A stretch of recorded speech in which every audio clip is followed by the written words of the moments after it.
Good morning, people. Happy New Year for all of you around the world, wherever you might be. Um, things are well here in Vancouver. Um, we've kind of gotten over our cold snap and the snow and such. It warmed up. We had a certain amount of minor flooding, but it wasn't a real big deal. Didn't hit me too much, and mostly it was on top of the big king tides that, of course, we have around the solstice.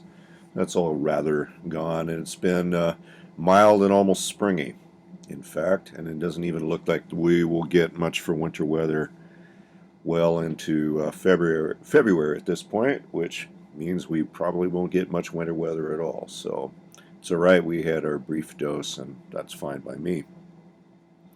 One of the things that we've talked about in great deal, which is important to me, and as it is really at the core of my philosophical persuasions here, um, stems from a observation that I think is best stated by Martin Buber again, with his assertion of the I thou and the I it as the two essential words of relation that human beings can use, meaning that there's an essential posture of relating to other either transactionally or exploitively, or the alternative, which is communally and reciprocally. There's really no middle ground between the two. There are plenty of people who, for whatever reasons, mostly due to the circumstances of our civilization, um, are rather emotionally stunted and immature. They believe that all relationships are only transactional. And certainly I can understand that, because it would be possible to go your entire life and only see relationships that are only transactional. But for people that are a little more sensitive, mature, and developed, you can find that at least some of the time, some of us can reach into that other sphere, away from the I, it, and the I, thou. Now here's a interesting take that dovetails into that very well, and this comes from the American psychologist Marshall Rosenberg, who is famous for his work and his thought model called nonviolent communication, um, an inquiry into which is well worth your time. But I won't get into it too much here, except to say that he has a very interesting assertion that in many ways parallels Buber's assertion, and it's useful because the two together build a very interesting four-quadrant model that is helpful to us in our thinking about these things. So while Martin Buber suggests that there are two essential postures, that of the I-it and that of the I-thou, Rosenberg will say that there are, in essence, two forms of communication, one of which is please, and the other of which is thank you, meaning that, in essence, all attempts to communicate between human beings are either a request for a need to be met, or they are expressions of gratitude for the need having been met. So the four-quadrant model that, of course, arises from that, if you're going to cross Buber with Rosenberg, is that you have please, which can be I, it, and please, which can be I, thou. And you can have thank you, which is I, it, and thank you, which is I, thou. And all of these are very, very, very different in how they interact with other,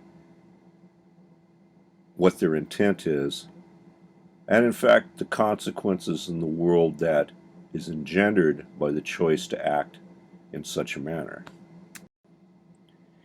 And to harken back to Rosenberg, part of the reason that his message is so interesting, which you will find if you delve into it, is that it's essentially practical, meaning that it is demonstrably more effective and more efficient to relate to other people in a manner that has a lot of I, thou, please, and thank you in it. You expend a great deal less energy trying to coerce people. People are generally more eager to meet your needs. You are likely to get your needs met more often and more satisfactory if you choose to relate to people at a higher level of intimacy, treating them as a fellow consciousness rather than some object to be exploited. It is a practical view. Nonetheless, it is so contrary, heterodox, even heretical in its nature to how many people view the world must be, that to embrace a style of relating such as nonviolent communication, it takes a fair amount of practice, deliberate practice, and a kind of deconditioning. Startling, in fact. Again, I would refer you to Rosenberg because he does it better than I do. But he, in fact, is quite astonishing in his ability to demonstrate objectively a different way of interfacing with people that has different results, and the world that comes from people that engage in that form of relating bears no resemblance to the one we currently inhabit. We have a choice. We can choose to do it differently. I think at this moment in history, it has become so obvious that our current way of doing things is so fundamentally bankrupt, many of us are desperate for something else.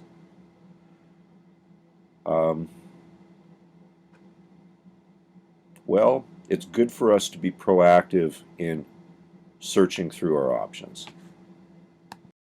And this is especially essential for as the fabric of civilization starts to unravel, there is a tendency towards extremism and barbarism that will be overwhelming if it's not countered by intelligent, actionable alternatives. The average person learns by emulation, and unless there are individuals who exist who are courageous enough to exhibit practical alternatives that are more attractive, more efficient, and competitive with violence and barbarism, well, violence and barbarism is the end result. An end result we can predict with complete certainty, in fact. This is made more pernicious if we are students of thinkers such as perhaps Foucault or something of that nature, who recognizes that even within civilization, the words that we use to represent even our higher values, whether that's even concepts as love or justice or peace or fairness or things of that nature, are words that arose within a system that was inherently violent. And it takes tremendous scrutiny to make sure that even when we use words such as love, that we are not using them from a point of view of the inherently violent. And when we're thinking about things such as fairness and justice, that we are not thinking about those things from the point of view of a savage, but rather someone who can understand those things for what they are. So often, because our culture is so heavily I-it and exploitation-based, even concepts like love or justice or fairness or many other progressive values are still things to be exploited and strip mined not opportunity for I-thou relating. It's good for us to be very conscious of that fact and to, as best we are able, be mature enough to not be caught up in it. So here's a bundle of thoughts for you, little quick quibbles to hang when post-it notes on your refrigerator or some such that I find important and I would share with you. I mean, first, my central maxim that the purpose of life is to live a life of purpose, and purpose is found in connection with other. There's maxim one. Connection with other requires four things. It requires honesty, it requires intelligence, it requires courage, and fourth, it requires the ability and willingness to meaningfully act on conclusions. It's not possible, in my mind, to relate to other, or in fact love, without all four of those qualities being present. From Martin Buber, we remember that the essential postures towards other are I, it, and I, thou. And I will like to add to that, because I think it's worthy, Marshall Rosenberg's assumption that there's basically only two things that people tell each other, and one of which is, please help me get my needs met, and the other is, thank you for helping me get my needs met. There's some potent stuff in those sayings, and I think if we adopt those as essential maxims and guiding principles for action, that there's a lot that'll keep us courageous and actionable in our dealings with the world and other people throughout this upcoming year. And I hope that all works out for you as well as it could. So some stuff to think on. Cheers, people.